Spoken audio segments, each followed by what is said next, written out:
দুদিন পর ছোট বোন আমার বাসায় আসছে, তো তাকে দিয়ে আমি কি কাজ করালাম আর তাকে আজকে কি কি রান্না করে খাওয়ালাম।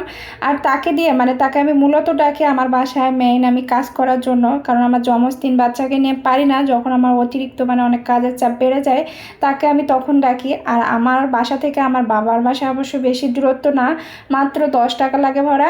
তা আসসালামু আলাইকুম, welcome my to another blog. আজকে আবারও নতুন একটা ব্লগ নিয়ে তোমাদের সঙ্গে শেয়ার করতে যাচ্ছি।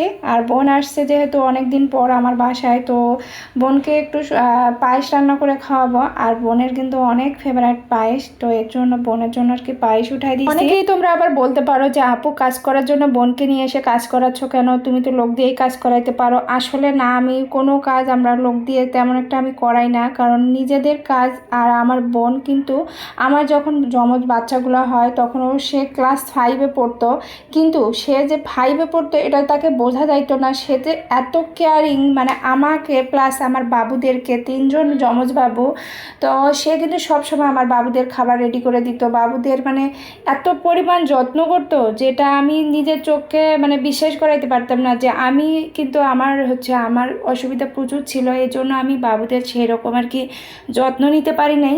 কিন্তু আমার বোন যে এতভাবে ও কেয়ারিং করতো। আর আমার বাচ্চাগুলোও কিন্তু বোনকে পাইলে আমার যখনই বাসায় প্রচুর কাজ লাগে বা একটা ব্যস্ততার সময় থাকে, যেমন ঈদের সময় বা মাঝে মাঝে আমার যখন বাসায় গেস্ট আসে বা বাসার যখন মাসের প্রথম বাজার করে নিয়ে আসি, অনেক বেশি এই সময়গুলো আর কি চাপ থাকে, তখন আমার বোনকে ডাকলে হয় কি বোনও কাজ করতেছে, আমি করতেছি। আর প্লাস আমার বাবুগুলাকে সে দেখতে পারতেছে, কারণ আমার বাবুগুলা কিন্তু তার কি অতিরিক্ত তার ভক্ত।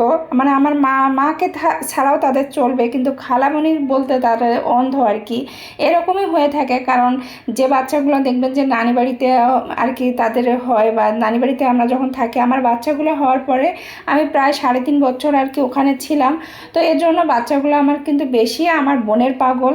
তো এর জন্য কিন্তু আমি প্রায় সময় আমার বোনকে ডেকে ডেকে কাজ করি। তো অনেকেই কিন্তু তোমরা কমেন্টে বলো যে আপু কেন তুমি বোনকে নিয়ে এসে এত কাজ করাচ্ছ, তুমি তো লোক নিতেও পারো। আসলে না, বোনকে আমি এই জন্য নিয়ে আসি যে আমার বাচ্চাগুলোও দেখতে পারে। যারা বলতো কেন আমি বোনকে নিয়ে আসি, বোনকে নিয়ে এসে কেন কাজ করাই, আসলে বোনকে আনে আদর যত্ন না করে তাকে দিয়ে আমি প্রচুর কাজ করাই। তো আজকে বলেই দিলাম কেন আমি বোনকে নিয়ে আসি আর কি কি বোন আসলে আমার কি সুবিধা আর কি অসুবিধা হয়। তো হয়তো আজকের ভিডিওটা তোমরা অনেক কিছুই বুঝতে পেরেছো।